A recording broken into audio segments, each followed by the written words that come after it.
Here we go.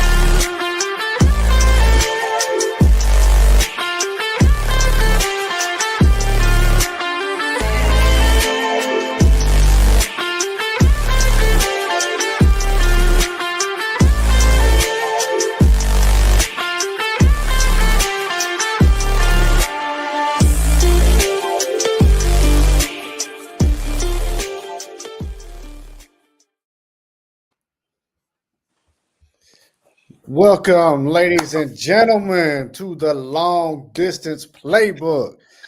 I am your host, Mason. This is my boy Jay. How you doing today, Jay? Wonderful, wonderful. Another great weekend of sports. I'm here for it. I hope everybody is around the globe. I hope you guys are ready for some great sports talk. Mason, there you go. We're back. Absolutely. We're back. I And, know, and, right? and we're back with a cat. You see it? We are. We are. What do- Unfortunately, to our normal viewers, uh, unfortunately to our normal viewers, Chris is not on the show today. He's out taking care of some things, but hopefully he'll be back next week. Um, with that, we always start the show off with shout outs. And so we're going to move right into that. Shout outs this week is Coach Nick Saban, Alabama great, Greg Carr of Auburn University, and Larry Blakeney of Troy are all going to be inducted into the National Football Hall of Fame. Congratulations to all three of you fine coaches. Give it up. Give it up. All right, we're gonna move into our next round. It's called our next thing. It's called the lightning round. It's where we talk about a subject real quick, but not too long. Jay, you want to hit that off? All right. It's we don't have the NBA, but we should have it. But the WNBA just crowned their champion. The Las Vegas Aces won their third championship. And with that being said, Aja Wilson, she did something that was very different that not many sports athletes or basketball players have done. Not Jordan, not Magic, and not Larry Legend. Look, Only that's a lot Bill of that's a Russell. lot of people. What did she do, Jay? So what she did was she won three WNBA championships in 4 years, and three MVPs in that same amount of time. And the only other person in history in basketball to do it is the great Bill Russell. So, what do you think, Mason? I mean, is that something that the WNBA can actually build on moving forward and trying to build their brand? Uh, I think they can. They have to market it right, though. Right? Like I haven't seen anything on. Not saying that she doesn't have one or anything, right? But where's Aja Wilson's big marketing shoe? Right? MVP. Yeah. So maybe we got to get maybe the WNBA's got to get somebody in the front office to market not just her and not just the Las Vegas Aces, but the entire WNBA to market them properly. Because Yes. it is going to be a challenge, right? Because most sports is, unfortunately, most exciting sports, anyways, is men led, right?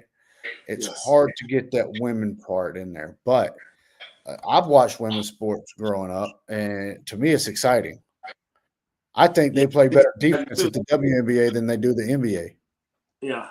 And I think they were moving in the right direction when um, Reese and Clark, and they're kind of trying to build that rivalry. But you know what? If we have somebody who's winning championships at the rate that Wilson's doing it, maybe they should kind of push Reese back a little bit. Have Wilson, Clark, maybe use that dynamic where you Okay. have you have Reese up here, and you have Clark down here, and she's trying to move up in stature in the Okay. league. So I'm not saying that they generate this or they purposely make some kind of friction, as you know. Wilson says that Caitlin Clark's not that good. She's not my level. This is what I got, and they kind of bring that. We're not saying WWE ish type of conflict, but if you're as good as you say you are, Clark, then you want to get where Wilson is. You want the accolades. You want the team championships, Right. not just you know MVPs or whatever. You want that award. So to me, I think now Reese is a good player, but she doesn't have the hardware that Wilson has. So for me, I would remove Reese from that conversation right now, Okay. and just double down on Wilson. When you had Mike, you remember the '90s, you couldn't go anywhere without seeing a Michael Jordan commercial. Right. So you have to equate that she's that type of player. Mm-hmm. Winning the MVPs and the championships, why aren't you putting her in all these New Balance commercials and Gatorade and all this other type of things where you should be seeing her? If Right. you could do that, then maybe like more people are going to tune in. Like, hey, I want to be like Mike. I want to be like Asia. Give me. People don't remember the legendary. Why not have Caitlin Clark and Wilson walk into a gym, and one has a Big Mac and says, "I'll shoot you for it." You remember that Mm, Bird and Jordan commercial, right? absolutely. My Absolutely. goodness, my Famous. goodness. Yes. And then finally you see Bird. He's way in the back. He says off the rafters, off the yeah. We need No, that. We need that type of that dynamic. It plays into just honest fun. You know what I mean? It doesn't have to be nasty conflict or anything. It can be fun, and it can still captivate the viewers that want to go out and they want to be a part of this next generation of women's basketball. And I think they can do it. right. Right. Hold on. Can't let it die. But I said leave it alone. Anyhow, no, I agree with you. Um, but like it can be honest fun, right? Yeah. And then I think one thing we've got to focus on is putting Caitlin Clark and Aja Wilson on when they for the women's basketball team, right? You can kind of hype that up too. You know what I'm saying? Uh-huh. So there's ways to do it. They just got to have the right. WNBA has to have the right person in marketing to do that. So yeah, I agree. All right, Jay. Well, let's move on to some of our main topics. Okay. So we had what we had 8 teams in the playoffs in baseball, right? Now we're Mm-hmm. down to a solid 2 with we're 3 in there, right? And we're still waiting on one series to finish up. It's going to finish up later tonight. And that game is going to be between the Brewers and the Cubs. Um, Jay, who did you pick between the Brewers and the Cubs? Hey, I'm with Chicago. Oh yeah, see, I went with Milwaukee, so here we go tonight, right? Yeah. Um, we got to get this. You know what I'm saying? So uh, the AL, Jay, you didn't pick right. The Tigers didn't make it, No. and the Yankees didn't make it. Yes. So the Blue Jays beat the Yankees. Seattle So, beat the so Tigers. with the Yankees not winning. Uh-huh. Do you think at some point is it because they have the right players, they have the right pieces? Hmm. Is there just something about playing in New York that just makes it that much tougher to finally kick in that door and win a championship just because of the pressure? I would I would say if you're a Yankee, yes, because you got to understand the Mets are in New York too, and the pressure's not on them. The pressure is definitely on the Yankees, right? Yeah, And I would say year in and year out. If they're a Yankees fan, they don't expect you to make playoffs. They expect you to make the World Series. yeah, So I would say that's a huge, uh, a bit large pressure, right? Are you coming in during the time? And the thing about it is, right? It doesn't matter what you do during the regular season. How can you perform during the postseason? And it seems like the Yankees are consistently lately not performing during the postseason. yeah. You've seen teams that come out of nowhere and just leapfrog the Yankees, and the couple players they brought in to be around Aaron Judge and Carlos Stanton. I mean, you know it's got to be some level of disappointment for the front office to keep spending the money that they're spending and not getting the return on their investment. I mean, I don't know. At some point, you gotta say to yourself, maybe we need to change things up a little bit and uh, not go for the big splash, so to speak, but go for players that can play under that pressure. And when the lights get bright, you know, are they going to be blinded or are they going to step up? And the Yankees have not stepped up in these big moments. At least not in the last 7 to 8, 10 years, right? Right, I agree. Hey, Jay, with that, does Aaron Boone keep his job? I think he will keep his job, and um, I think the way that we've been talking, if it's tough on the players, it's got to be tough on the manager if you're going to take that job.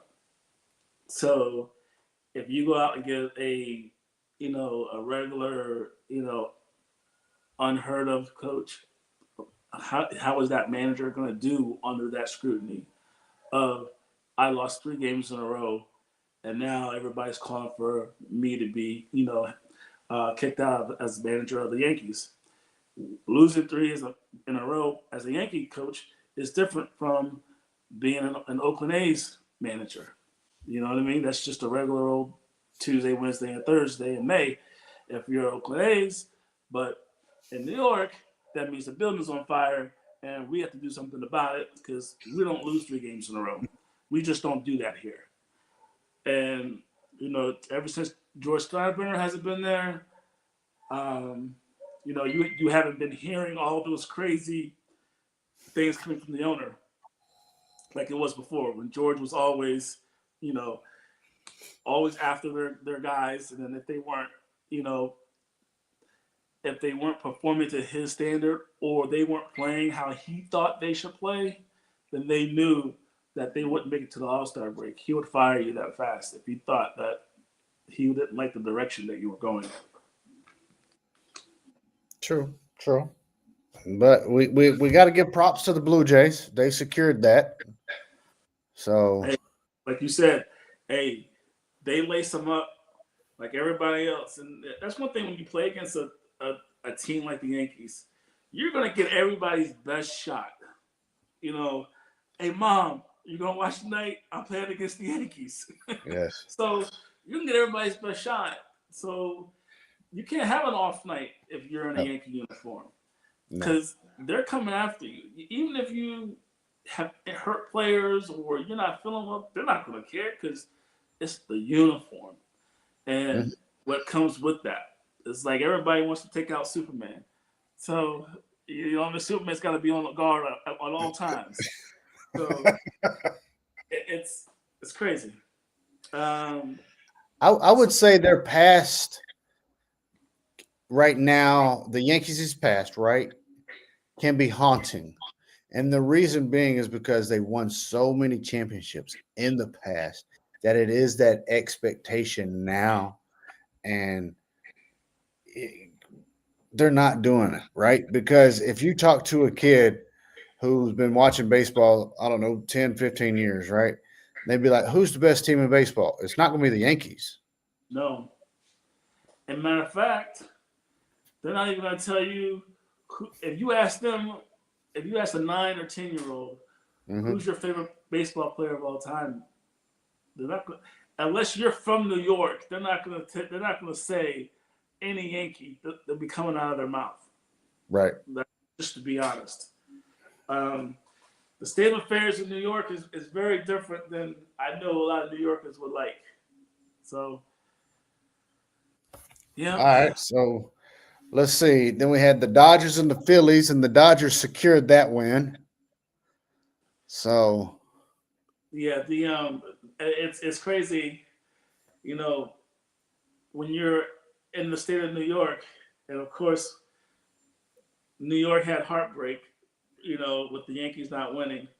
And at the Giants Philly game on Thursday night, they made sure to put up the score that the Dodgers beat the Phillies, while the Philadelphia Eagles were getting their butt kicked against the New York Giants.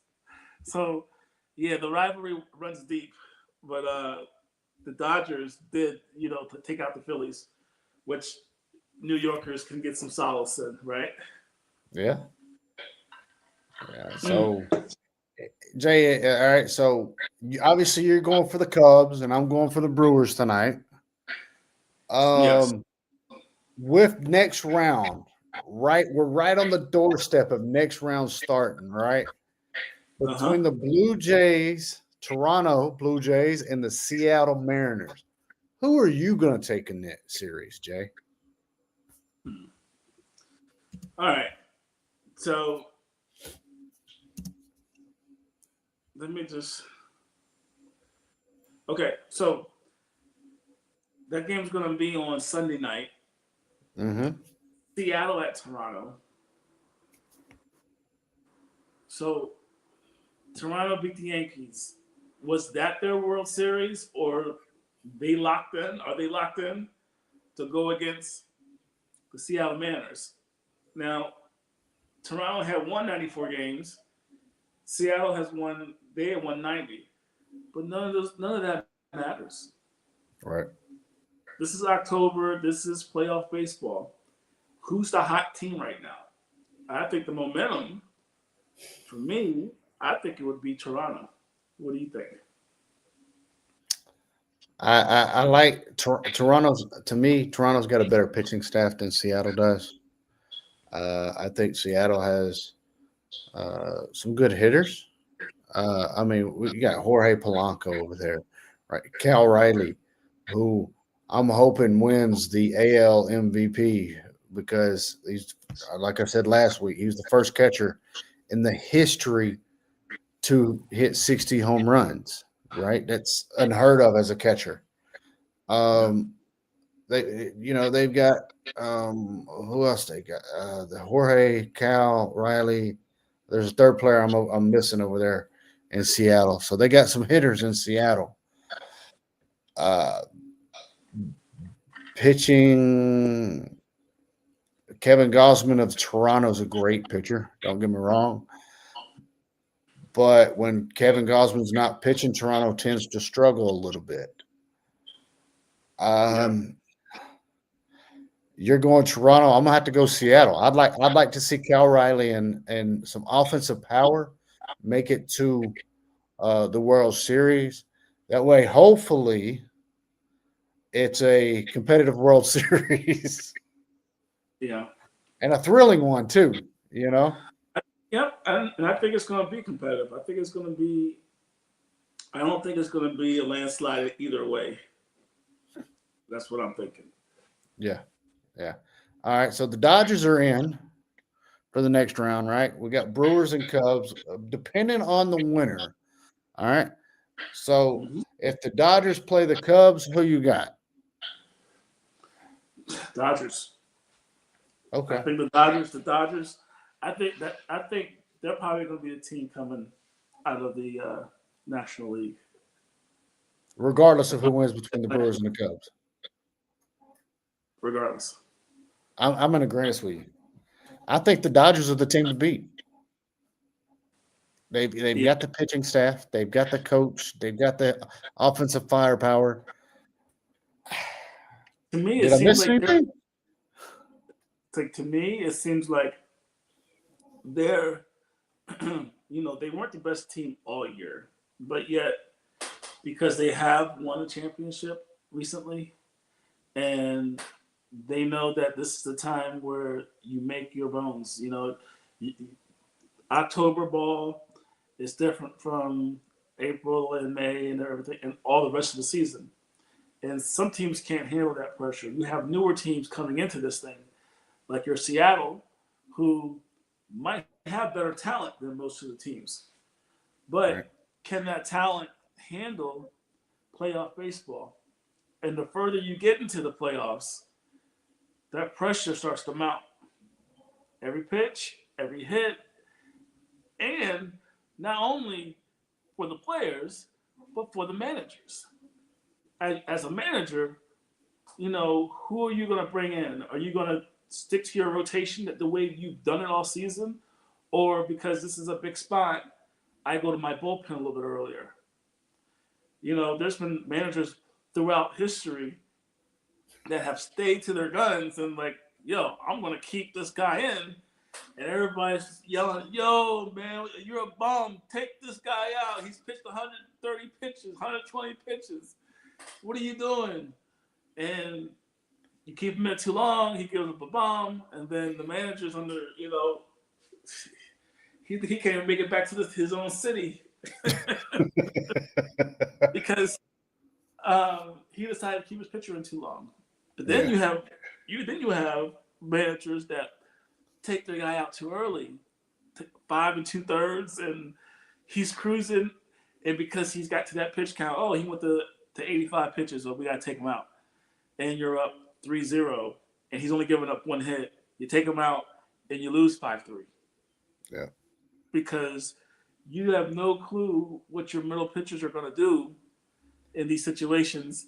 And the rule of thumb is this in baseball, especially playoff baseball, if the other team is not seeing your pitcher, whoever it is, if they're not making good contact with them, you ride that out until they start hitting it. Because who knows, you change the pitcher and bring in another person, and guess what? There's all of a sudden they get that new boost of confidence. Oh well, we got the other guy out of here. Now they feeling themselves like, oh, okay, this new guy coming in, oh we're good against him. And it depends on the history with the batters. They might even have a couple of batters that actually hit this middle pitcher a whole lot better than their starter. So yeah, it's totally different this time of year. Yeah, I agree. Pitching is going to be the key, right? I mean, obviously, they got to put up points on the offensive side, but I could question for you, Jay. Could any of the teams do what the Diamondbacks did years ago when they had Kurt Schilling and Randy Johnson, and they pretty much rotated them in and out? Not in today's game. Not in Not today's not game. not in today's game because they're so worried about pitch count, pitch count, pitch count, and and I think it's not more or less a manager thing. I think it's an upper management thing, Mm, and I think that they say we're paying so many dollars for this pitcher, and for so many years, we don't want you to wear the tires out on this truck before we get our money's worth on them. right. So we don't want to sacrifice 2 or 3 years of this player just so we can win this game or this, that, and the other. And I think that's the reason why you'll never see a Randy Johnson, Kurt Schilling type of World Series again, unless unless the manager is about to get fired. It could be boom or bust, that type of situation, or the owner is a Jerry Jones type and has never won anything, and before Jerry Jones won. But I'm saying, it's like they have to win a championship, and they don't care what they have to do it. Give me that championship, and gives the manager carte blanche to do whatever he needs to do to get it done. That's how I see it when it comes to uh, the Kurt Schilling and Randy Johnson analogy there. I like it. I like it. I really do. All right, so we both agree Dodgers are going to pretty much take the NL regardless of who wins tonight. And you got Blue Jays and I got Seattle. So, hey, I'm looking forward to it. We'll have an update next week on this, right? Yes, sir. Yes, sir. We will definitely handle that. All right, Jay. Let's move on a little bit, right? We got what, college football? College football. It comes on. It starts right after our show does. Dun, dun, dun, dun, dun, dun, dun. All right. So this is some of the random games we talked about throughout the week. We're trying to, you know, um, get feedback from people watching. If you got comments, please, by all means, leave them down below. But our first game of the week, Jay, is Ohio State at Illinois. Is this a big game or a small game, Jay? This is a mountain game. Mountain huge game. This is football October. Everybody, we are at the point of the season where everybody is playing their best football now. Okay. You know who your quarterback is. You know who the running back is. You know how your defense is playing. Your coordinators know all the players on each of these teams. Ohio State's ready. Illinois is ready. We're going to see a great football game today. You'll see it. You'll see it. You'll see a great football game here. And I think Ohio State on the road will take care of business. Ohio State will beat Illinois today. Now, I'll say about 13 points. I have Ohio State beating Illinois, but it'll be a close 13 points. It'll be Ohio State will probably be winning for about most of the game for about three or 6 points, Okay. and then a late turnover by Illinois, and then Ohio State runs the clock down. They score a last touchdown with a minute left, and to put them up by 2 scores, which would be like 13. Right. And then I think that's how Ohio State will end up beating Illinois today. So do you think this is going to be a more offensive or defensive game? I think it'll be more defensive game, but you'll have different spurts in the game where you'll see flashes of really good offense. You see a couple of defensive breakdowns, but the defense will be solid for both teams for this one. But Ohio State will definitely make enough bigger plays, and Illinois will show that they're close, but they're not exactly where they need to be to take down Ohio State. Okay.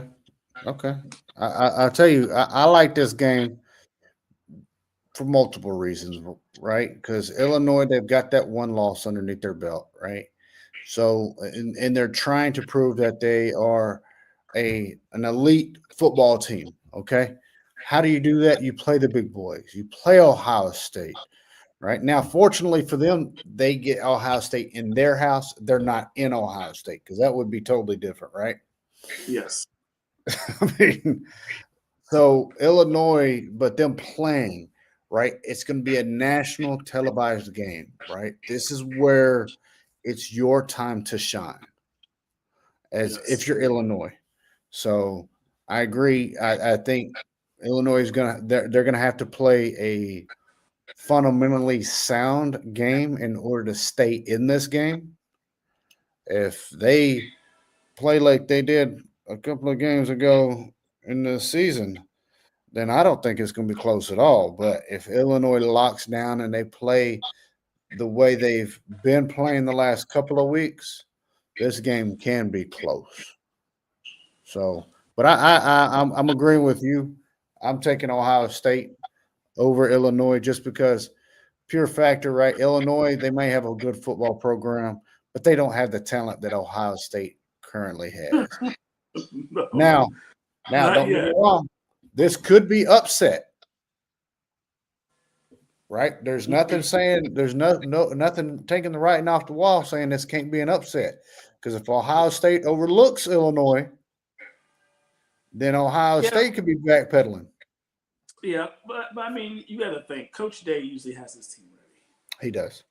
They know after the scare last year, and pretty much what around this time of year they just didn't miss a beat. Yeah. And yeah, so I think moving forward, we're looking at Ohio State, very determined Ohio State team that is looking to duplicate what they did last season. Oh, absolutely. Absolutely. So we're both going Ohio State on that one? Going Ohio State. All right. Well, next we got what? Michigan at USC. Ooh, this could be a good game, Jay. Michigan on the road in Southern Cal, right? And they are having to now play a team that is on their heels, right? Because they've got a loss, right? I Yeah. mean, they lost to Illinois, the team we was just talking about, right? And that was in a shootout at the end of the game. Now USC's had a week off, so Michigan is coming off a win. But how big is that bye week, Jay, for USC against this Michigan team right now? Well, it's huge, and I think that people that have known me for a long time know my love affair with Michigan and how great Michigan was in the past, and you know being able to have Harbaugh come into Michigan, and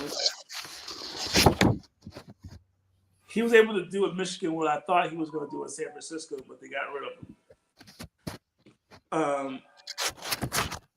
So it leads me to say this, and it pains me to say this, that I don't think Michigan's going to win today.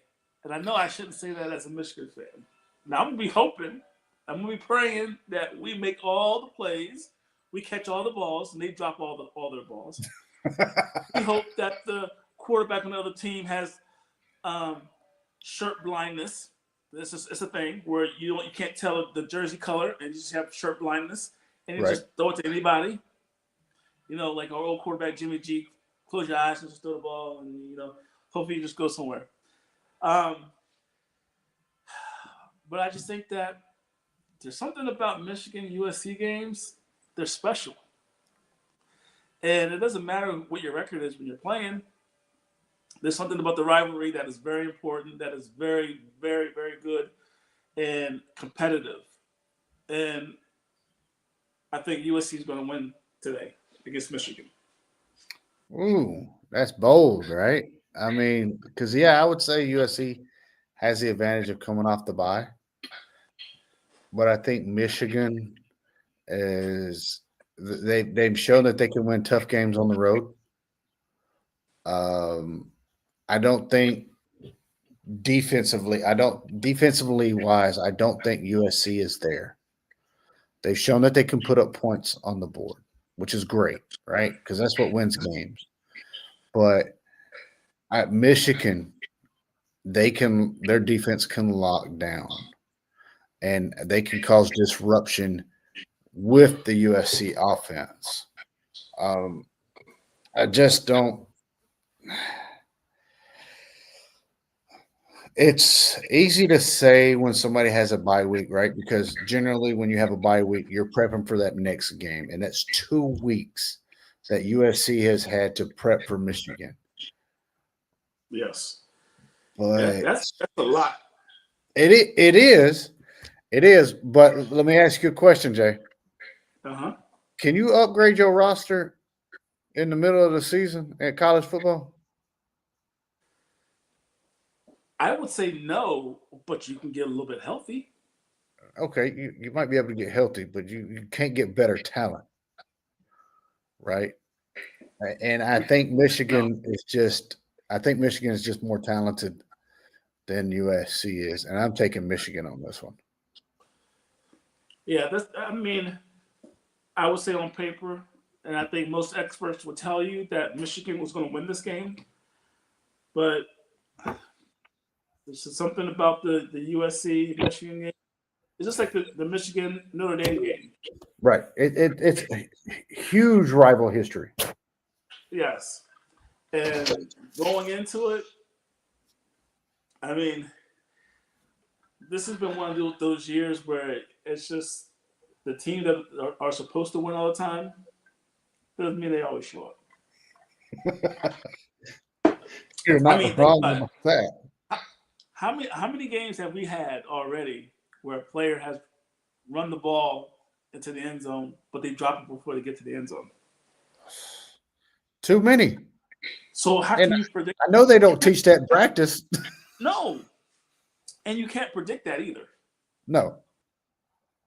So No. it is an impossible factor into these games where you don't know when a person's going to take their helmet off and slap somebody or do something so out of the norm Right. where it can throw the scales of who's going to win these games. And but all in all, a clean game. I mean, that's the way you got to look at it. If this team plays a clean game and this team plays a clean game, Michigan wins. But we Okay. know that in these rivalry games, it's the tip passes. Yeah. It's the touchdown that's called back for holding. It's the we have them stopped on fourth down. We did everything right, but the cornerback holds the receiver out of his break that gives them an automatic first down. Yeah. It's the little things that the pressure brings to these games, and that's why they wouldn't normally do it, but there's so much pressure going on, and when you lose your technique, and when somebody has you beat, then you reach out and hold, and then that changes the whole dynamic of that series, and it can change the whole game.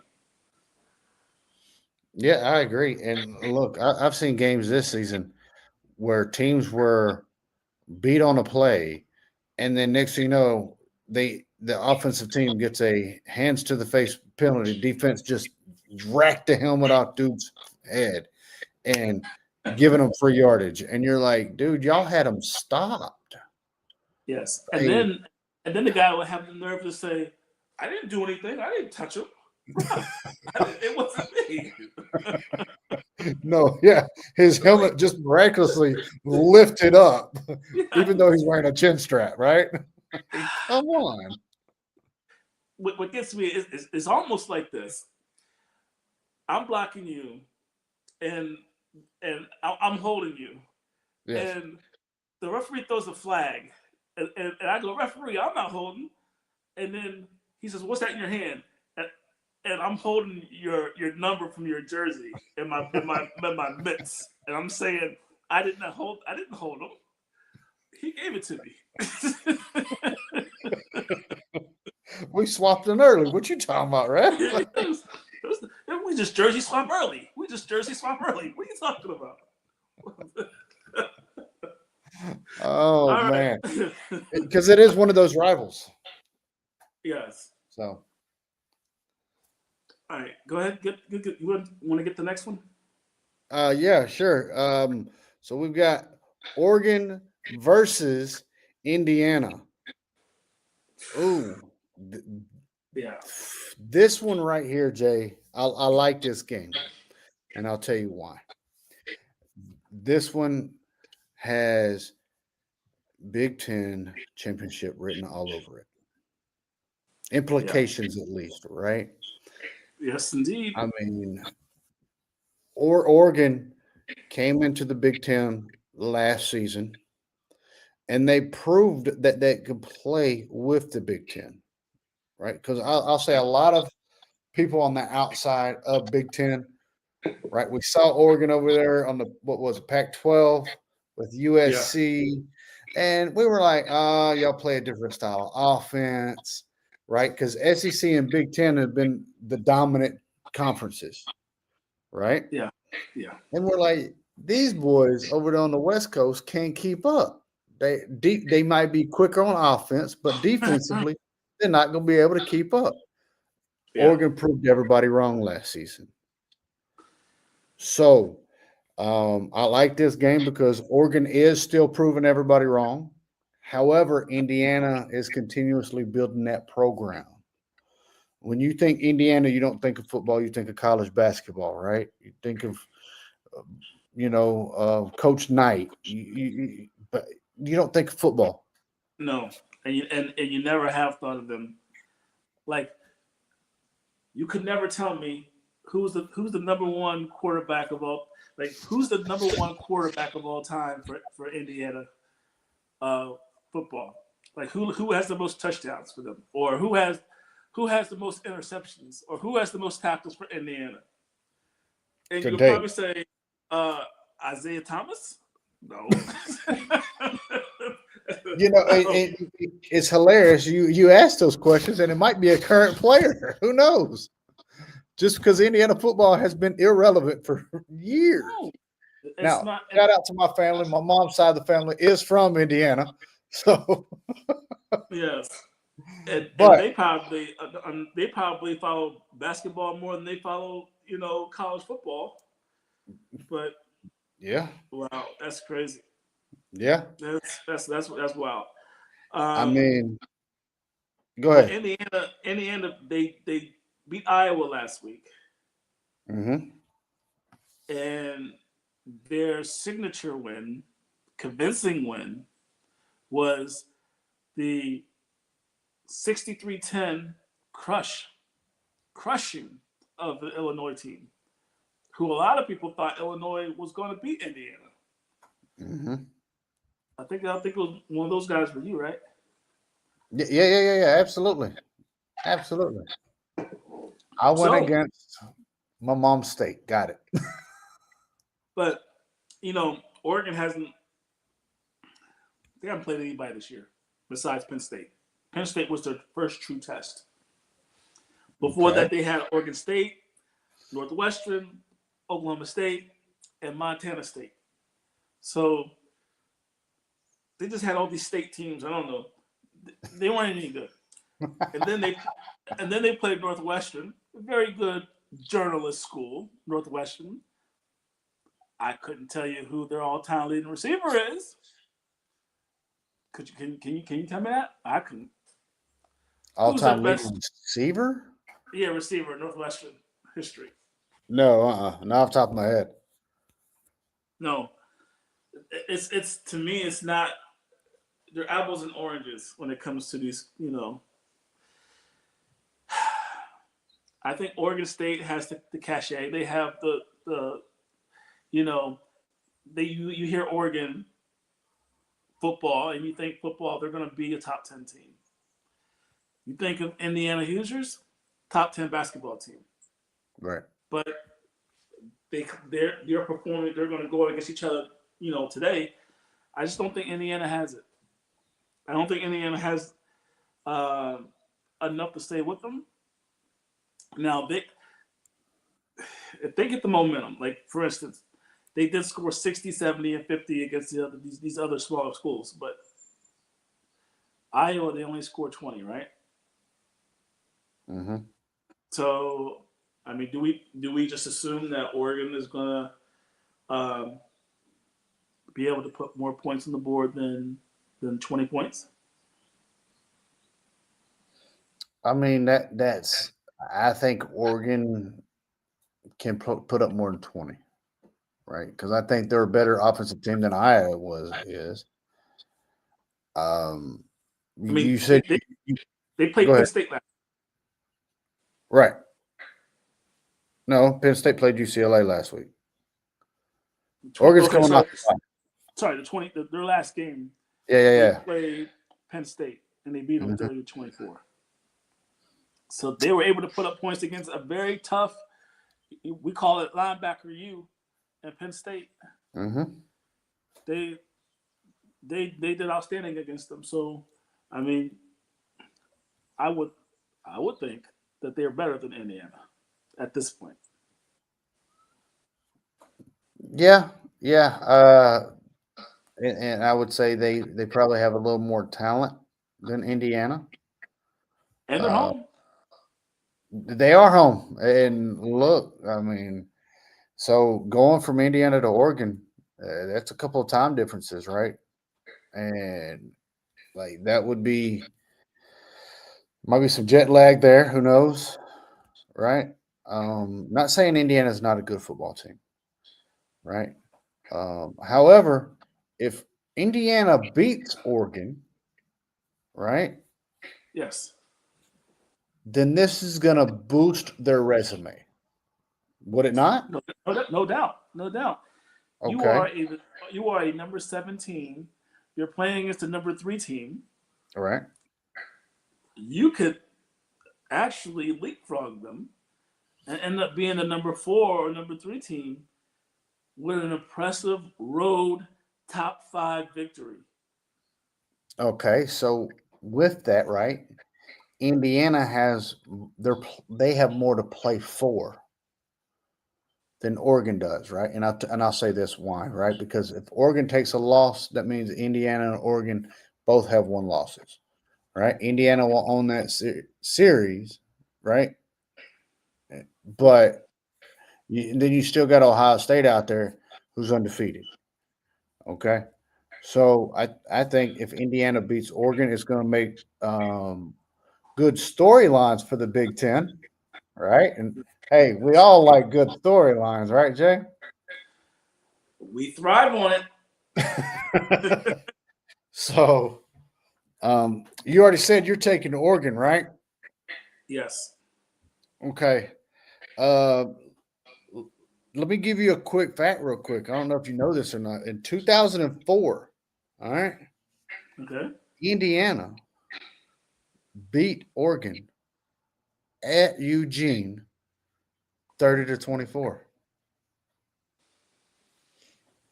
Well, guess what? And you're talking about an Indiana team. This is 21 Mir- years ago, almost 22, right? Miracles happen, 100%. and like they say, you know what? Oregon, they lace up the shoelaces just like Indiana does, Mm-hmm. right? You gotta play. It's not gonna get. They're not just gonna give it to you. No. You gotta play. Yeah. So if Oregon's not ready, if Oregon is just, you know, they taking them lightly, Indiana knows that after this game, they're at home against Michigan State. They're at home against UCLA, 1-4. They go play against Maryland, and then they play against Penn State. And then after that, it's Wisconsin, and then Purdue. So if they can handle their business here, then their schedule kind of fits really nicely for them going Mm-hmm. into November. Yeah. And you said you had Oregon, though, right? I have Oregon. I see. I'm going to have to take Indiana. You know, Indiana has fewer injuries right now, right? So even though they're not coming off a bye week, Oregon is. I don't think Oregon has played a team like Indiana yet. And I think they're really going to get tested. This game's going to come down to the fourth quarter. It's not going to be a blowout whatsoever. It's going to be who makes the least amount of mistakes, and it's going to be who makes the last mistake at the end of the game. I even think it might be a field goal ending game, Yes, but I'm taking Indiana over Oregon. you could be right, but you're saying that Indiana had their test last week, right, against Iowa. Well, On the other side of that coin, I Mm-hmm. would say Oregon had their test against Penn State. Okay, but eh, now see that's a topic we could talk about another day, right? Because has Penn State fallen down since they lost to UCLA last week? I don't know. So Let's see I what would happens say with this. Penn State this week. I would say Oregon took their souls so bad that they couldn't even recover and let an 0-4 UCLA beat them. Yeah. Okay. So sometimes when somebody takes your heart, it's kind of hard to get that heart back. Yeah. But you did say in previous episodes now, Jay, a couple weeks ago, right? You did say that James Franklin might be looking for another job. Look, Is this the case?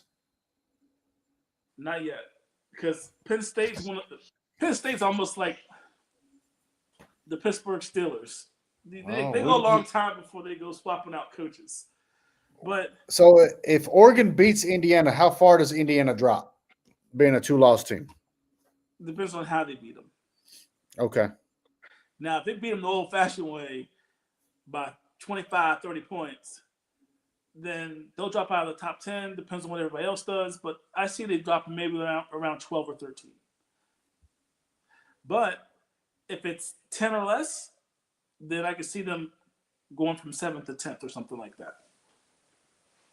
Because it was a road loss, not just a loss against a team that is better than you, but you were on the road playing them at their place. And I think that has a lot to do with it as well. Gotcha. And Oregon beat Penn State at Penn State. Yeah. So you have to at least, they had they have a light schedule so far, but being a Penn State team on the road, I think that's what it goes to me saying when somebody takes your heart like that on your own field, sometimes when you go to that next game, you're still thinking about what happened to you the week before. All And right. and and Penn State not being a championship team. Now Franklin's a good coach, but they're not a championship team, right? Right. They never won a championship since the Paterno days. So in the last 20 years, think about it. How do they handle losing a big game? How do they keep their focus? Now these Ohio State teams, these Michigan teams, Alabama, Mm-hmm. they can lose a game and do the old Bill Belichick. We're on the Cincinnati. We're on the Cincinnati. We're on. You know what I mean? Yep. They know that week is over. We can't do anything else. We can't do anything about what happened to us last week. Right. The really good coach, the really good championship pedigree teams, they know this, that we have to get ready for next week. We can't let whatever we did, good or bad, dictate what we do next week, because just because we beat some team 56-14, we can't rely on that 50. There are no carryover points going into next week. You can't take 30 points that you scored extra and put it onto the next game. It doesn't work that way. You have to play every game like it's your last, and if you don't, then an 0-4 UCLA team can beat you. And that's what happened to Penn State last week. I hear you. Hey, so we got a couple of comments from Spomatics. He said Oregon will definitely put up points against Indiana. And then he said Indiana needs to control the tempo and put pressure on Dante Moore. And then his next comment was he is out this year. Talking to James Franklin. And then he said Ohio State lost to Oregon and came back and won the national championship. So keep that in mind too, ladies and gentlemen. Yes, All right, yes. we're gonna move on to our next game. Jay, what you got on there?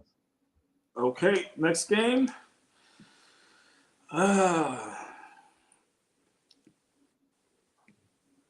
Mm-hmm. next game. All right. Georgia at Auburn. What are you gonna do with that one? Georgia is going on the road. What do you think? I think this game is going to be a lot closer than what people think it's going to be. Georgia has had a history of having a tough time in Auburn, regardless of how good Auburn is. And I mean, I'm going to take Georgia on this, but I don't think it's going to be a we're going to come in and completely dominate and everything. Because I don't know what it is about the Georgia Auburn rivalry, but I grew up watching the Georgia Auburn rivalry, especially in my house. My dad was an Auburn fan, but he also liked the Georgia Bulldogs, right? So Yes. um, I saw that and I was like, I always asked my dad, well, who are you going for? He said, whoever wins. And I was like, well, what? That makes no sense to me, you know? But he Yeah. just enjoyed that rivalry so much. But Yeah. so to pin down one thing why Georgia stumbles or struggles in Auburn, there's not one single thing that comes to mind. But I think Georgia overcomes Auburn this week and they beat them. What you got? Yeah. I think Georgia. You lose the way that they lost a couple weeks ago, and it could play like you said. It could play with your psyche, and uh, teams like that are kind of waiting for the next time they're going to play against a top 10 team, and it's not coming. And can you play lights out football against a team that you should beat on the road? I mean, what Georgia's ranked number 10 now, right? And Georgia, yes. Auburn's not ranked at all. So in the back of their mind is Georgia thinking, you know, do we really have to, is our starters going to be playing until halftime, and then all of a sudden the second stringer is going to come in because we're that much better than them? Do you think that Georgia's that much better than Auburn, where the starters should be coming in? Do you talking about second string coming in? Yeah, should the second string be coming in by the third quarter? No, Do you see that? absolutely not. Absolutely not. Talent wise, there's not a single SEC team talent wise that is that far of a gap. Now, it does depend on game to game, right? Uh huh. And of course, it also depends on injury. But no, I don't think Georgia is that much better than Auburn. So, So I would say this: if you were mhm. going to get Georgia, you were going to get them last week, and Georgia won 35-14 after losing to Alabama. Mhm. So I think Georgia's locked back in. I think they know that next week they have Mississippi State. No, not Mississippi State. They have Ole Miss next week. Ole Miss is 5-0, and it's one of those games that they know that if they can get back into the top five, top four, if they win today and then turn around and win next week, and a couple things happen like Illinois losing. Was it Illinois number 7? Let me check real quick. I think Indiana. Illinois. Sorry, Indiana. So Indiana's number 7. I think Yep. they believe in the next couple of weeks they'll be able to jump over top of them and get back into that top 5, top 6, and really, you know, it's a strange world we're living in now where it's seriously we're back, as early as the 2010s, 2015. If you lost 2 games, it was it for you. Right. It was it for you. And by having these expanded playoffs where it was one versus four, 2 versus 3. Now you have it where the top 4 teams get a bye, right? Right.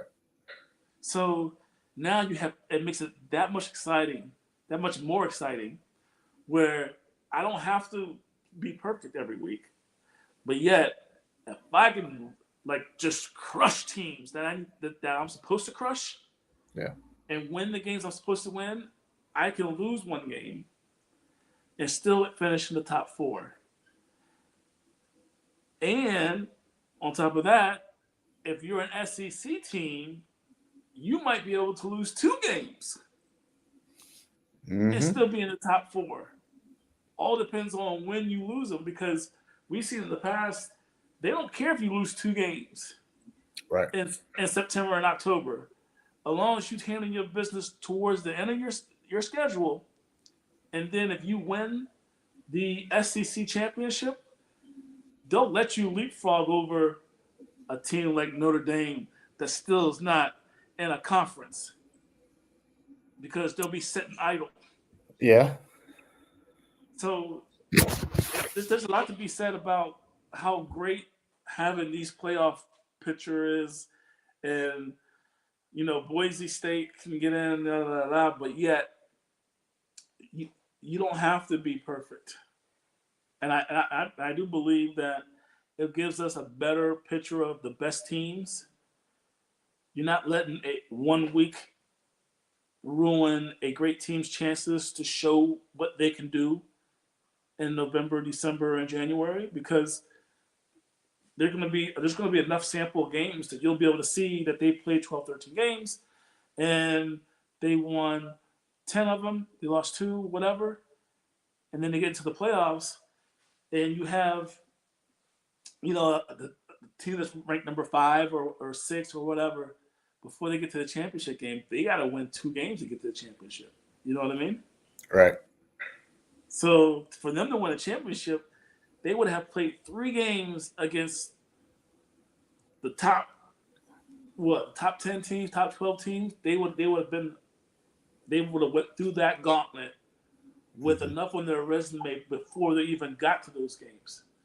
So it's a beautiful thing, beautiful state of football that I'm telling you, we never thought we were going to see this. So who are you taking on the Georgia Auburn game then? Georgia. Georgia. I'm just making sure. Yeah, Georgia. I'm taking Georgia. If you said it earlier, I didn't hear you. I'm just saying, like, No. I'm just making I sure. didn't say it. I didn't say Georgia. But Okay. I gave you how it's just so good to have football back. It is. It's so good to have football back. I mean, It's it's great. so exciting. It's exciting, and especially college football, because we grew up in a state where, you know what, you're going to have 2 teams play against each other, and that's it. Yeah. Now we're going to get, the playoffs.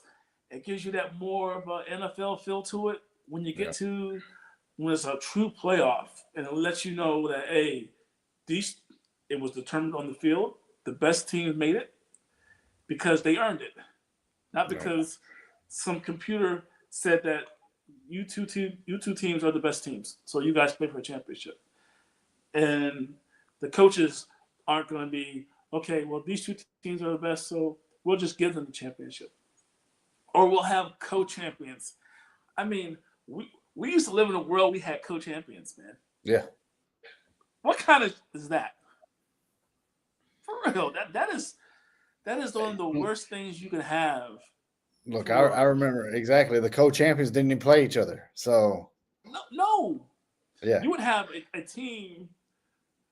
It was like a number 1 team would lose to the number 2 team, and the number 3 team and number 2 team would split the championship. Yep.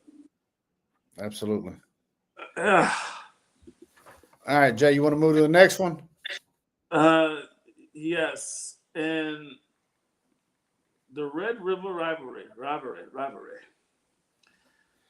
Oklahoma, Texas. Okay. Why you think this game's important?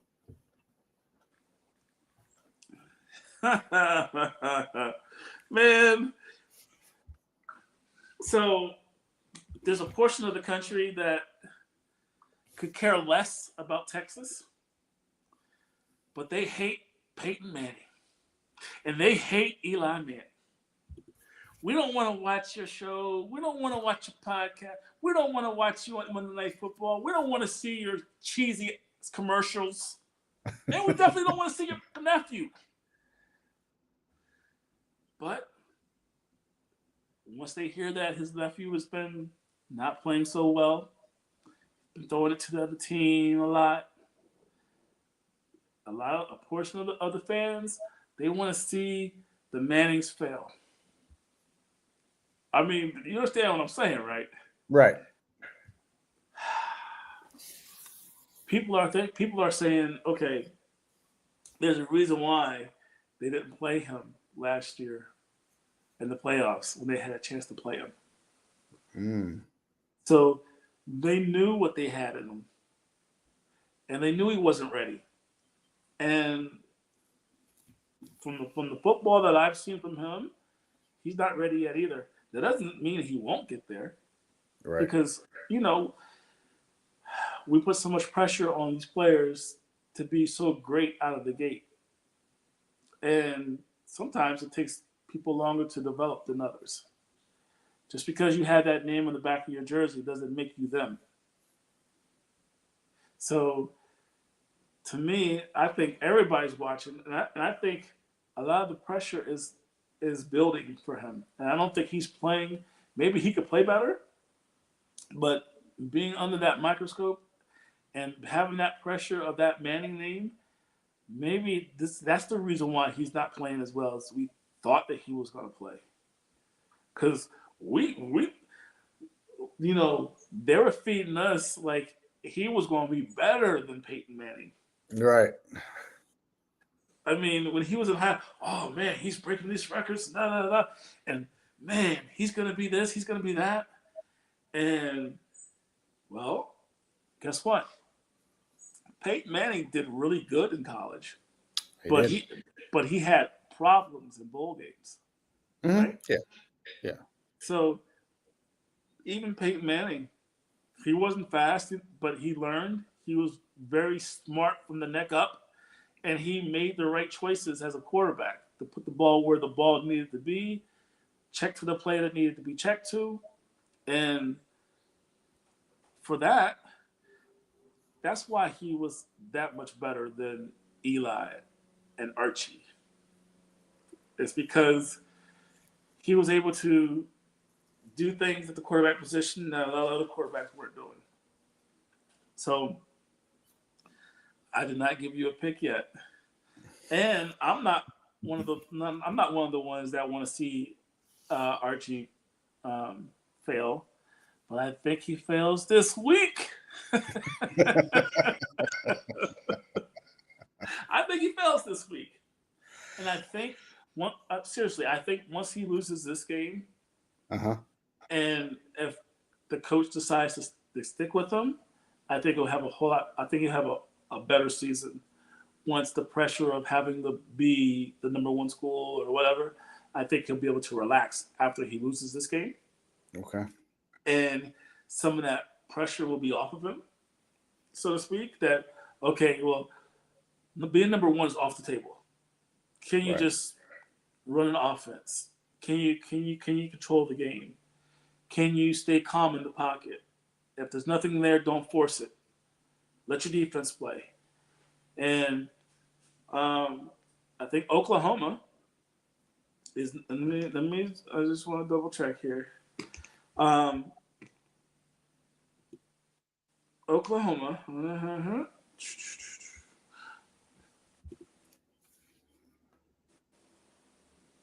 Oklahoma is 5-0. Yep. The sixth-ranked team in the nation. Quiet 5-0. Yes. So I got Oklahoma in this one, and this one might be a 20-point win for Oklahoma. It might get that bad. They might even bench Arch Manning in this one. But hopefully they'll realize, hey, he was playing against a great team. Right. And your team is not that team. they lost some players, right? From the last year's team, Texas. Yes, they So lost a lot of players. so to just assume that he was going to take the new players and they were going to duplicate what the team was able to do last year, I Right. think that was a little bit more of a higher expectation than what we should have been putting on them. Um, so when you say Oklahoma is a quiet, very quiet 5-0, Yes. because they beat Illinois State, Mm-hmm. nobody. They did beat Michigan 24-13. Mm-hmm. That's their signature win. But then they played Temple basketball school. They beat Auburn, but they only beat Auburn by 7 points. So, like you said, Auburn might show a little something against Georgia this week. And then they had Kent. And that is it. What Kent? Is it Kent or is it Kent State? Or is I there think two different schools? Are they I'm two? not even sure. Because that's a problem. Because I don't think Kent or Kent State is on the level of SEC, Big Ten, Big 12. I mean, I don't think they're the Golden Flashes. It's Kent State. Um, it's Kent State. Yeah. So I don't believe they're on that level. And um, who was it? Who was the tight end that played for Kent State? Do you know? Who was the tight end that played for Kent State? That ended up being lights out. He played basketball and then ended up playing NFL football. And I think there's a running back that came from Kent State as well. That ended up playing really good football in the NFL. Tony Gonzalez, maybe? I don't know.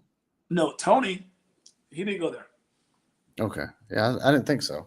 Okay, you ready for it? I'm gonna look Who? it up. Who's your So, fact? What's your fact of that? Antonio Gates. Oh, from the Chargers. I got you. Yes. I'm let the fact check me on that. But I think Antonio Gates did play at Kent State, Okay. and the running back that came from Kent State too. I think it was Hunt. I think Hunt came from Kent State. Oh, okay. So you're taking Oklahoma. Yeah, I'm taking Oklahoma. All right. Shout out to Spomotics.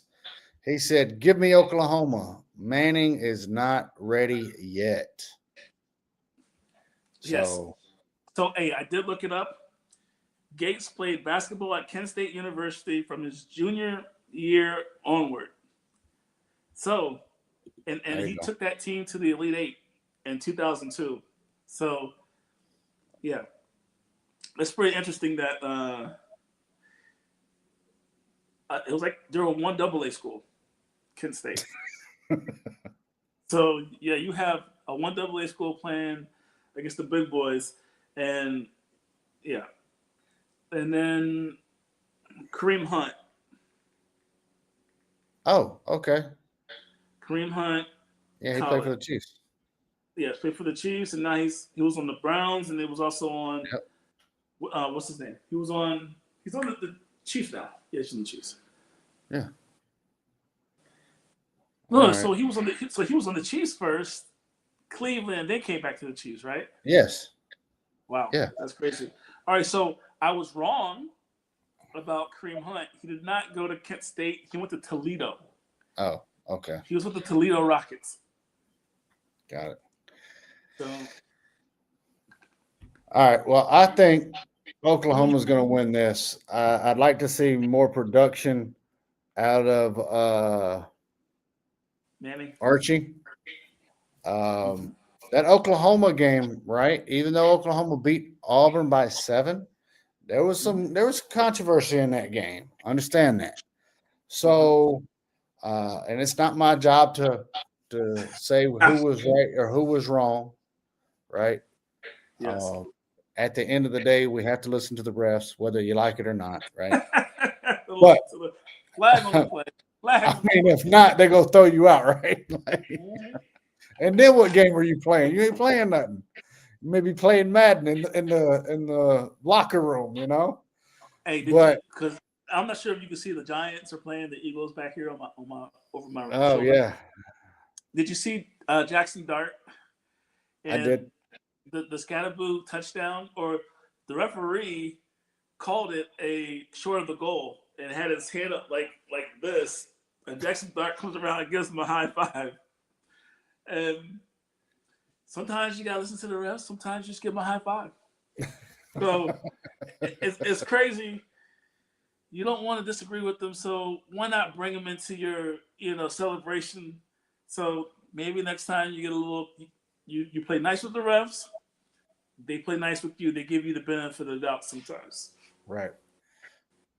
I'm gonna take Oklahoma on this, but I would like to see improvement from Archie Manning, and not just him, but the Uh huh. entire Texas team, right? Because we can't just put this completely on Archie Manning's shoulders. That defense has been atrocious. Like Yeah. Texas, if you're going to compete in the SEC, you have to have defense. Oklahoma has learned that. Okay. And Oklahoma is one of the few teams that has been able to keep their offensive up tempo and have Yeah. a defense that, out of the teams that joined the SEC. So, yeah, granted, Texas had a good year last year, but they also had a good defense. Their Yes. defense has given up way too much this season. So, in order for Texas to even come close to Oklahoma, that defense is going to have to step up. I'm not going to say Archie Manning. The defense of Texas is going to have to step up. Yeah, I definitely hear that one. Definitely hear that. All So right, let's. that's the end of the college games, right? No, no, no. We got one more. Okay. Which Uh huh. Uh no, huh. no. You know We ain't what? gonna I talk think about it. that's it. Let's go to the next segment here. Okay, let's go to NFL then. No, Let's no, go no. ahead. Go Oh ahead. no. I know this is your team. Take it away. Go ahead. You Go want ahead. me to get it? Go Look, ahead, look. man. You got it. We got Alabama versus Missouri. Okay. Okay. All right. Okay. Look, I was just talking about one of those teams that merged into the SEC. Missouri was one of those. Okay, and Missouri. I remember when Missouri and oh my gosh, my mind just went blank. Anyhow, when Missouri merged into the SEC, they were very competitive, and it was a surprise. Does that? It was. Oh wow, they. What is Bla- this? was it the Blaine Gabbert years? Very possible, but um, this is going to be interesting. Missouri's still undefeated, right? So this is they're looking for their statement game. Okay, Yes, can Alabama indeed. be that statement game for them? Right? Because if You, they beat Alabama, now what do you have, Jay? you have a true contender. Right? Like everybody wanted to talk about Alabama's first loss against Florida State, right? Alabama, I even said it. We've had problems with mobile quarterbacks. If you look at our game last week against Vanderbilt, right? I think Alabama's defense looked a lot better against a mobile quarterback because Vanderbilt, Pania, he is a good mobile quarterback. So I was glad, and I talked about it last week. I was glad to see that Alabama defense able to contain him a little bit more, right? All right, I want to take one take a second to let Yeah, all our yeah. viewers know. Mason, where are you from? Alabama, And what's the capital of Alabama? Montgomery. Okay, all right. That's good and that's Mm-hmm. great. So when you do your games, and I love it when you talk about quarterbacks that can move. How do you say that again? The quarterbacks that can move. What are they called? Mobile. Mobile. Not like the mobile phones, No, but no, no, no, no. Are you talking about Mobile, Alabama down there? Mobile, Alabama? Mobile. So I'm from Virginia, and we Yep. say mobile quarterbacks. You're from Alabama, you say mobile quarterbacks. Oh my goodness, that's good, man. So, with that being said, do you think their defense has, have they turned the corner? Can they stop mobile quarterbacks now? Can they slow them down, keep them in the pocket, contain them? Yeah, I was gonna say I don't think they can completely 100% stop, right? Because those type of quarterbacks are, in my opinion, very hard to stop, right? Because you have to constantly play the run and you having to play the pass at the same time. But yeah, I think Alabama's defense can do a better job of containment. So Yes. Um, just to catch everybody up on Missouri. Missouri, they played UCA, which I don't know who that is. They beat them 61-6. They beat Kansas 42-31. Kansas is 4-2. They beat, it looks like, Louisiana, the Raging Cajuns. They beat them 50-10. mhm. 29-20 over South Carolina. And I think that's their signature win so far this year. Right. And it was at home. So, and then they end up playing UMass. UMass is more of a basketball school. UMass is 0-5. They beat them 42-6. So they really haven't had, the stiffest competition. They haven't really. I think South Carolina is a good team, but I don't think they're a great team. This is their test, and they get to do it at home. I think playing at home gives you the ability to be more relaxed. I think you can start fast, let the crowd get into it, and I think you can give Alabama everything that they want. So I think Missouri is going to beat your Alabama team today. Oh. And like Alabama, for some reason, they always want to go to overtime. I think, oh no, not the hat. I changed my pick. Every time you put that hat on, Alabama wins. So I'm not going Missouri this week. I'm going Alabama just because you threw the hat on just under the gun. So I'm going Alabama. Okay. All right. And you win in overtime. Oh, I like it. Hey, but a win's a win. A win's a win. I got to represent my Alabama because you know who I'm picking. I'm going for my Roll Tide. So, okay, Alabama. I think they're turning the corner, and I think they're ready.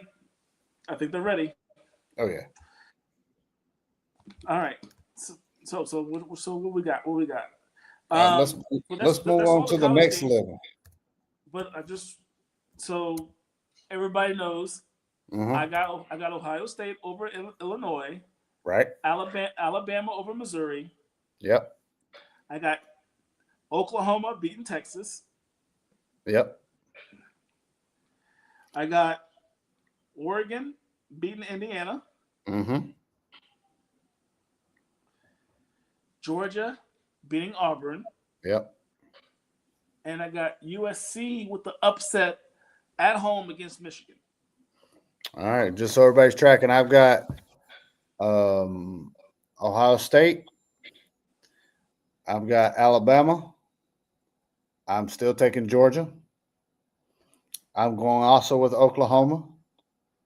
But then my difference of picks against with Jay, I've got Indiana. And I'm going for Michigan. Which is hard for me to say as an Alabama fan because we really don't like the Michigan Wolverines. They have our number. Oh, yeah. I hear you. We'll talk about that later. All right, Jay, let's move into that NFL, that TV behind you, right? Yes, indeed. You talked about it a little bit earlier, and Spomotics here has said, "Let's go Giants." So that's Keith, right? Keith Okay. is a huge New York fan. You can see the logo that he has. Yes. I think that's a Yankee Met mishmash, something he just put together. Right. It looks awesome, Keith. Love the logo, Mm-hmm. and it's crazy because you know I get these alerts. He's always updating. When the Yankees do good, but when they go bad, he goes dark. Oh. Oh. So, um, Mr. Keith, I will see you next March, next April, because the Yankees are done, baby. Yeah, the Yankees are done. But Well, I mean, you say it's the you're going to Giants. see him next March or April, right? Yeah. The I think the Giants.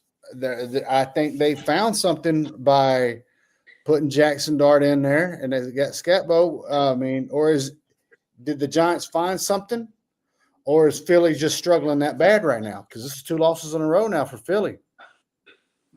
No, I think it's um, Philadelphia has shown this year that they don't play full games; they play spurts, and I think they're not throwing as much to AJ Brown is because his injury issue because he's had over the years, and I think they want to spread the ball around and they want to make sure that when it comes to December, January, he's still able to play. I think they'll be fine. But when it comes to the Giants, Mm-hmm. I think they have turned the corner. I think they have someone they believe in. Um, but it's not just the quarterback position. I think it has to do with Scatterboo too. I Right. think he brings that energy to the team that he doesn't have to be a vocal leader, so to speak. But when you play to have fun, and you could tell when somebody's giving you 100%, Right. and when you could tell when somebody is enjoying it, and even if he's not getting the ball, you see he's throwing his body to block for the next person. So you can see he's not a selfish player. He's about team. And when you're trying to turn the corner and you're trying to build something, you can have the talent, but if you don't have the player that has the right um, attitude, so to speak, and they don't make it about themselves, but they want to make the team better, and you can see that. So I think you're seeing that in New York right now.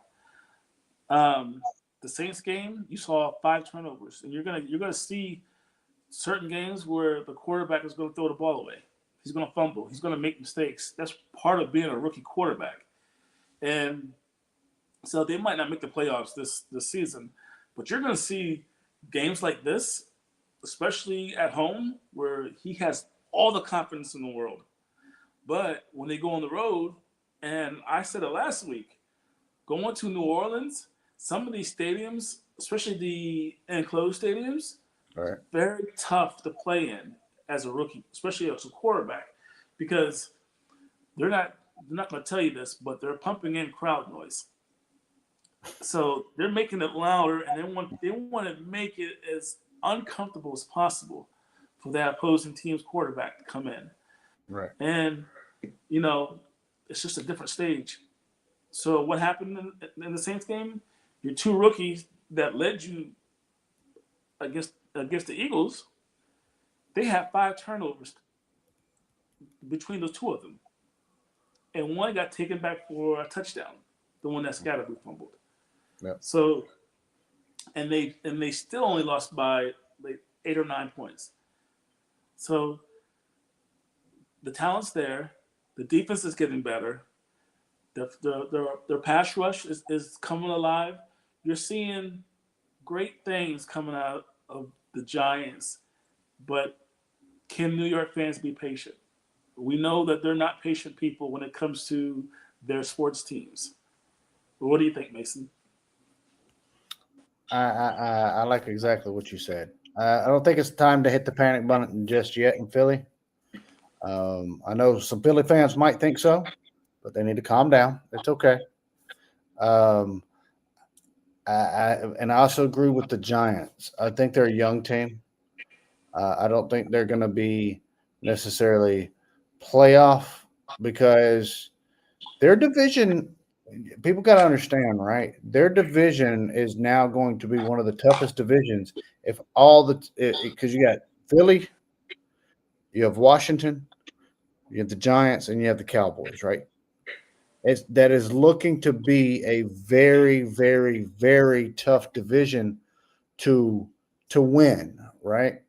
Now, Philly, they do have to look at that, and they can't take too many more games off, right? Because of how close that division is going to get. And I think the Giants is a team where you can't just in years past, recent years, right? You could look at your schedule and mark Giants win, right? We're going to beat that team. I don't think that's that team anymore. I think you have to play them. You have to take them seriously because if you do overlook them, they will beat you. Oh yeah, most They're definitely. because they're getting solid on the defensive side and the offensive side, right? So Yeah. I completely agree. Keith said the road games will be tough. Jackson Dart played in the SEC. Crowd noise won't affect him. So, I hear what you're saying, Keith, but did you watch the New Orleans game? Keith, did you well, watch the New Orleans game? Crowd did affect his play, in my opinion. Now it won't always be like that. Like I'm just right. saying, there's just certain stadiums. It's always like if he goes to Seattle Oh yeah, on a Sunday night, that's he and playing the SEC is one thing, yeah, but that crowd noise, and there's certain stadiums that just have it. yeah. And I think New Orleans is one of them. Seattle is one of them, and um, offhand, is there another stadium that are like those two that are very tough to play in? Philly, See, I don't even think Philly's like that. you don't. No. But I'm saying if you're going to compare the all the other stadiums, I think Phillies would be I a mean, hard stadium to so play. so so so for instance, the stat the data tells us Right. that there's more false start penalties in Seattle than any other stadium. Right. I'm not saying that Seattle's not number one. To me, Yeah, yeah. Seattle is the But who, top toughest stadium. but who? I mean, besides Seattle, you saying Philly? Are Yeah. there a few other stadiums where people just can't hear when Oh, they go that to? the I thought you said that the Giants are going to be playing in. No, there's a couple other stadiums. Kansas City's one of them, Okay, all right, Kansas City. right? Um, so As I far as think the tough only stadiums, yeah stuff there. I maybe think Levi Seattle, Stadium. the Levi Stadium. No, So I think Levi Stadium. It depends on how the 49ers are playing and who they're playing against. okay, yeah. So, Um, but okay, yeah, so I can't really think like of if you anybody go to right now. Atlanta, the stadium is not going to scare you Okay, at all, all right? So right. think certain teams. Keith said NFC West is tough too, and then he also agreed. He said yes, Philly. Okay. So, all right, let's move on from the Philly Giants game, and let's hit this game that's happening. Once again, we got another game over here in Europe. We had the Denver Broncos, and they have labeled the New York Jets as the home team, so it's technically Denver at New York. What's your thoughts on that game, Jack? Have you been? Have you been to London? Unfortunately, I have not. I have, and things are always a little backwards there. You know, they Okay. drive on the wrong side of the street. Right. Their fish and chips is different. Um, you know, we say status, they say status. We say status, they say status. I don't know. Crump gets so we know Denver's the better team. The Jets are they Are they still 0-4 or 0-5? Are they 0-5 right now? I think so. Yeah. We got to do fact checking. Hold on. They're 0-5. I just checked. Yeah. They have not won. Do you smell that? What? I smell an What's up? upset. That's what I smell. Ooh, wee. I smell an upset. The Ooh. Broncos are a very, very good team. But people forget that Bo Nix is still in his second season. He's still learning. Yeah. And the Jets have lost 5 games, but they've been in half of them. Yeah. I think the Jets win this game. I think the Jets, for whatever reason, they come out ready to play, and they jump out on the Denver early. And that's when Bo Nix starts making mistakes. And I think Coach Glenn gets his first win as a coach. And Keith can rejoice that both his New York teams have won on the same week for the first time since 2009. No, I'm just joking. They've won on. But it sounded pretty good, though. But I got the Jets. Who do you got? This is going to be a game to see how well Justin Fields has adjusted. I want to see the Jets defense a little bit more because it looks like New York. That looks like the Jets with Justin Fields back there is actually putting points up on the board. But I think their defense has got to lock in, right? And they've got a lot of players that people want to talk about on the defense. But it seems like one game, one of them's doing good. One game, the other person's doing good, right? Yep. They've got to collectively play, okay? You can't shut down one other side of the field and let the other side run. You've got to shut the whole field down. And So, as the Jets, you would think that their defense would be better with Coach Glenn being a defensive guy and having all those pieces. Why has the Jets defense been so bad? that is a good question. That is, and we've seen Coach Glenn he doesn't care if you're going to make mistakes and do boneheaded stuff, he will get rid of you. So he does not care. So they need to figure it out. I mean, obviously he can't get rid of the whole team, right? Because then you have nobody, right? But Yeah. I would like to see the New York Jets do a little bit more defensively. Denver, on the other hand, look, they're clicking. They're rolling right now. They've Bo Nix is got his pieces. He knows who his targets are. And their defense isn't doing half bad as well, right? So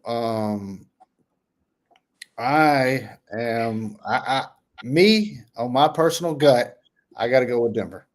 I don't think New York is ready for that type of play, and until New York's defense can actually show up, I got to take Denver.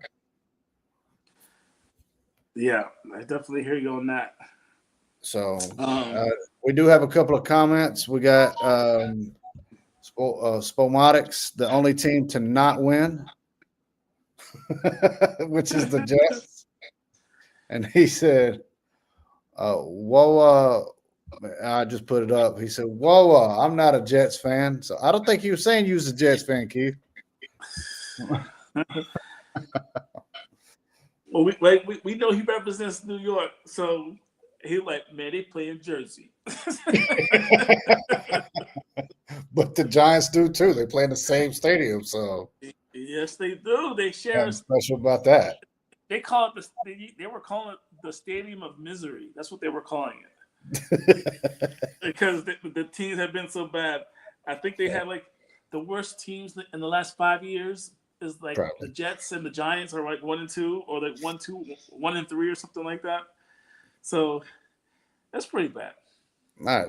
Well, let's move on to the next game. We got the Chargers at Miami. The Chargers at Miami. Well, you know that the Chargers just lost their running back Hampton, right? Yep. He's going to be out. Um, They've we don't already know. lost. Go ahead. Well, yeah, like you just said, about to say they lost Harris too. Yep. So their new running back is. Let me see. Hold on. Vidal Sassoon. They said he's not making hair products anymore, but he's going to be a running back. Vidal Sassoon is supposed to be their new running back. Haskins, Mr. Haskins, or I don't know. I think he was the coach from Lean on Me. I don't know who's going to be in the backfield, Yeah. but I do know the quarterback is going to be Justin Herbert. So, the receivers, Allen is looking good. Lab McConkey's looking good, and so what do you think? I mean, can they bounce back off of being not leaning on Hampton? And you know, Coach Roman likes to run the ball, and he wants to run the ball to set up the pass. Miami's only won one game this year, and they've looked very bad doing it, and they're going to have to move forward without Tyreek Hill. What do you think? Look, you brought up a lot of great points and a lot of great talking points as well with that, right? It's going to be very hard for Miami to even. It's hard for Miami to know what Miami you're going to get right now, and especially with Tyreek gone. Now all the focus can shift to Jalen Waddle, right? I mean, before you had where you had to play if you were a defense, right? You had to respect Jalen Waddle and Tyreek. Now there is no Tyreek Hill. It is just Jalen. And as much as I like Jalen Waddle, he played at Alabama. It's a lot easier to catch passes when there's another receiver on the other side of the ball on the other side of the football field trying to catch passes too, right? I don't Yes. know who that second target is now. Well, they're looking at it's Darren Waller. The last two games, he's caught 3 or 4 touchdowns. So maybe they're going to lean on him a little bit. Maybe Washington, but you know what? They've been throwing to H-hand a lot out of the backfield as well. So, you know, not Yeah, just out of the backfield, but they line up as receiver too. So, right. But that's um, what I'm saying. I don't. Go ahead. so I was going to say that McDaniels comes from San Francisco. They're used to dealing with a lot of injuries and running and putting in an offensive place where you get people open. It's the system, especially if you can run the football. So if they can run the football, then that sets up their play action, and it should leave holes open for Ayuk, not Ayuk, Waddle, for Kittle, not Kittle, Warren, or Waller. Darren, Darren Waller. The running game, C-Mac, not C-Mac, H-Hand. You see the similarities to some of these players where they're being able to get the ball in open space. So with good, very good play design, these players should be able to get very, very open, but can they consistently make those plays? But we're not talking about the offensive line. No. So it doesn't mean anything that you be open, but the offensive line can't hold a block, and Mm-hmm. then Tua throws the ball late, and we know that his arm isn't as strong as you would think it is, and sometimes the ball's high, sometimes the ball's late. It creates a problem. No, I agree. Look, I don't think Miami is the team to beat the Chargers this week. I think Chargers win this game hands down. Are you taking Chargers, Miami? Dan Fouts, Marino, great games and Dolphins Charger history. I got the Chargers. Nice. All right, let's move on. We got Cleveland at Pittsburgh. We were talking offline before. AFC Central matchup. Pittsburgh and you said Pittsburgh and who? Pittsburgh and Cleveland. Yep, Pittsburgh and Cleveland, AFC Right. Central. Yeah. So I got Pittsburgh beating Cleveland. I think their defense is too good for the Cleveland.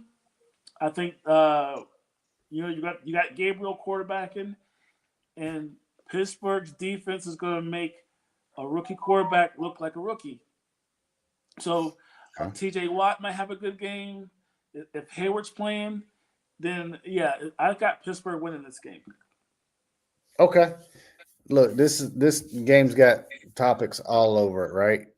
Because, like you said, the rookie quarterback is now taking over. Oh, and by the way, um, I think along with that rookie quarterback taking over, remember if you noticed, what was it, Tuesday or Wednesday? Joe Flacco got traded, so Shador He's still in Sanders is Ohio. now number 2. Yes, and he's still in Ohio, and we know that there hasn't been a Super Bowl winner in Ohio since ever. Right. But with that, I think Pittsburgh wins this game, but I think it's going to be a lot closer than what some people think it is. Cleveland, the Browns do have a solid defense. I think Cleveland. I think it's going to be within 7 points. So you want to move to the Jacksonville Seattle game? Yes, What you got? Jacksonville, Seattle. Whew. It's very tough to play there. So it's South Florida. I think Darnold had a great game last week, but guess what? He still makes those crucial mistakes in crunch time. Remember last year, he had all these really good games, but then if the game is tight, it seems like he just doesn't have what's he just can't finish the game. Tampa came back to win that game because he threw an interception in the last 2 minutes. I think Jacksonville's defense, you saw what they did in Kansas City on Monday night last week. I think you're going to see a lot more of that. Uh, Trevor Lawrence is looking great. Offense is rolling. I got Jacksonville in that one. What about you? So I've been talking highly about Trevor Lawrence in Jacksonville all season, have I not? Yes, indeed. I've been saying this Trevor Lawrence in Jacksonville have to put some games together. They're going to have a winning season. They're going to have to make the playoffs because if not, they're going to look at Trevor Lawrence as, are you the problem? Right now, he's been playing solid football. I like what I saw last week, right, of him doing a little more running. Right, he looked. I think that's his style of play, getting some runs in there. Okay. So Um, what do you rate his tripping performance to win the game? On a scale of 1 to 10, I give him an 8. I give him an 8. how great of a play that was! Yes. Oh, absolutely. That's 8 or 9. Absolutely, that was an amazing play to trip not once but twice, get up and still run it into the end zone. Whew. So, I mean, I don't know who else could have done that, but anyhow, look, Seattle's also a tough team. Oh, they're good. They're very good this year. They're out in the NFC West, right? I The NFC mean, West. So if they lose, that's good for us. right? They try to make a statement. Um, look, I know it's hard for you and Chris to go against some NFC West teams or go for them. So I'll do it for you. I'm gonna have to go for Seattle on this one. Ooh. Yes, I think Jacksonville lets this one slip away. Wow. But I'm That's a not. bold statement. I don't count Jacksonville out for the season. I just think they let this one slip away. Jacksonville's already beat San Francisco. They beat Kansas City. I think they're going to take down Seattle as well. We will see. All right, well, we got what? The Tennessee Titans and the Las Vegas Raiders. I mean, this is what the team of the losers. All right. The game of the losers. So I think the Raiders have a better coach. I'm gonna go with the Raiders. Who you got? Oh, Raiders may have the better coach, but Tennessee did finally get a win. They got a rookie quarterback, and You Cam. call it a win? You call that a win? Well, I mean, at the end of All the right. day. So you let this guy. Hey, don't tackle him. Let him run, and he's just going to drop the ball down for us. Tennessee did not earn that win. I can't argue with you on that. Arizona said, "Hey, let's give them the ball." Better yet, that's just not enough. So what we're gonna do? How about you throw us the ball, and I'm gonna fall on the ground, and I'm just gonna like throw it to one of my homies, and we just gonna kick it like soccer into the end zone, and y'all just jump on top of it. That's how y'all gonna win the game. How about that? I got you. I agree. So are you telling me the Raiders can top that? I hope not. I hope no. What I'm saying is, I hope the Raiders do not play anywhere near the Arizona Cardinals' potential last week. I'm going for the Raiders too. Oh, okay. I thought you said Tennessee was going to win. I was like, No, what? no, absolutely not. I'm still going for the Raiders. I was Okay. just trying to give you some talking points. All right. Okay. We got Cincinnati All right. at Green Bay. I got Green Bay, and I think Green Bay is going to put it on Flacco, and I think they probably win by at least 20 points. And I think Flacco gets benched or he gets hurt, and then they got to bring back Brownie's going to be playing by the third quarter. Okay, so you're going for Green Bay. Here's an interesting matchup, though, right? Listen to me on this. Green Bay has how many losses this season? 2. No, they got 1.5, right? Okay. Their solid loss was to who? Who did they lose to? They lost to. They beat somebody the first game. Who they lose to? Who was their loss to? They lost to the other Ohio team, Cleveland. Who was the quarterback of that team? I don't even know how they even lost to Cleveland. Hold on. Okay. Who was the quarterback on that team? I give it to you. Joe Flacco. But he only put up 12 points. You put 13 points up. Oh, all right, but hold on, listen. Would you say that Cincinnati Bengals offense is better than Cleveland's offense? I would say yes, but Green Bay's playing at home. I got you, right? Mm-hmm. So I'm just saying this is interesting to look at, right? Because Joe Flacco's now playing Green Bay again this season in another uniform, but now he's got some offensive weapons. Okay. So you're taking Cincinnati then? I'm taking Cincinnati over Green Bay. Okay. How many points did they give up against Detroit last week? Who? Cincinnati. Oh, too many. Okay. All right. I'm just checking with you. Yeah. I got Green Bay. We'll see. All right. So we got. Let's go to the next game. This is your game, right? I'll let you start this one off there. Go ahead. 49ers. Uh-huh. So Craig, Rathman, Taylor, Rice, T.O., 49ers legendary teams. But guess what? We got backups today. Backups, and more backups. That's why I think the 49ers are going to lose this game to the Tampa Bay Buccaneers to their backups. Because it's the game versus whose backups are better.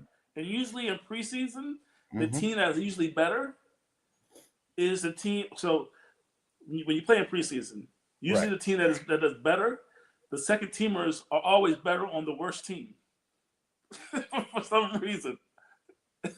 So I think the Buccaneers. I think Rashad White is better. I think Ibuka and Sterling Shepard, Otten. I think their combination of players, along with Baker Mayfield, is better than the 49ers' offensive weapons. And with Bosa being gone, the 49ers' defense is okay, but it's not great. I think Tampa Bay beats them. All right. I'm in agreement with you. I think Tampa Bay wins this game. And like you said, it's about which backups have really played most football this season. And I think Tampa Bay's has, honestly. And I think they're more prepared. So. Indeed. Yes, indeed. Yep. All right. So we got our final game, Detroit Hey, Kansas City. Arrowhead Stadium. The last Yes. time the Lions played there, they beat them. And it started their amazing run the last 2 seasons of being a team that you had to prepare for and you had to take seriously. The Detroit Lions, I believe, are going to beat the Kansas City Chiefs this week. And they're going to do it with great runs and a great defense.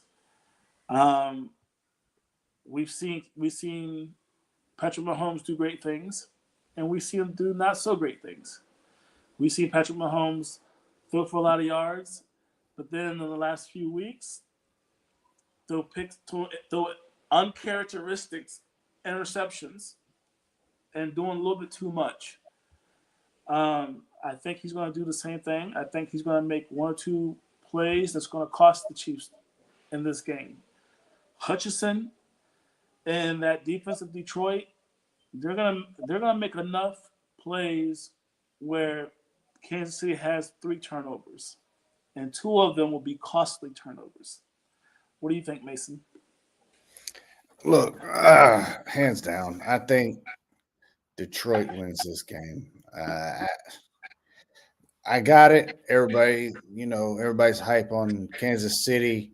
They did great. They did good last week. They got a couple of wins for the season now.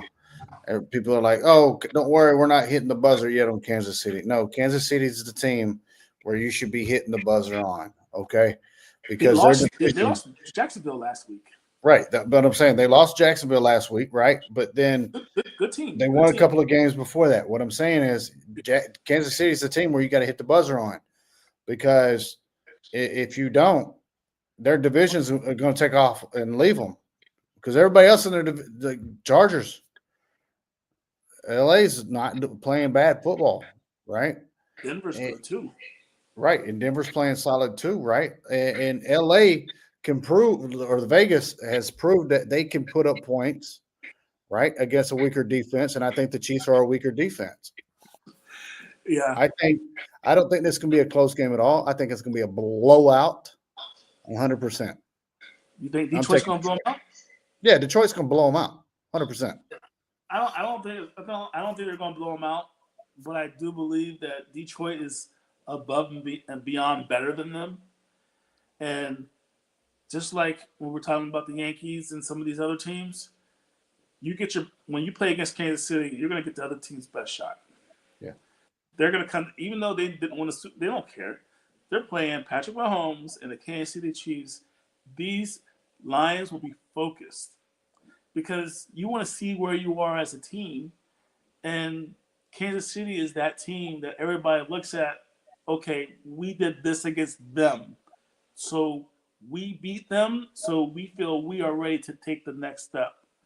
We lost to them. We feel like we need more work to be done when it comes to playing these upper echelon teams. Yeah, I agree. 100%. All right, guys. I want to say thank you for watching us today. Please leave your comments down at the bottom. Tune in next Saturday at 4 p.m. Germany time, 10 p.m. or 10 a.m. stateside, or depending on where you're at in the States, right? Jay, you got anything? Yes, everybody, come back next week. More football. And this is getting down to the great part of the season for baseball and football. So tune in next time. Mason, go ahead. All right, Jay. See you next week. Bye.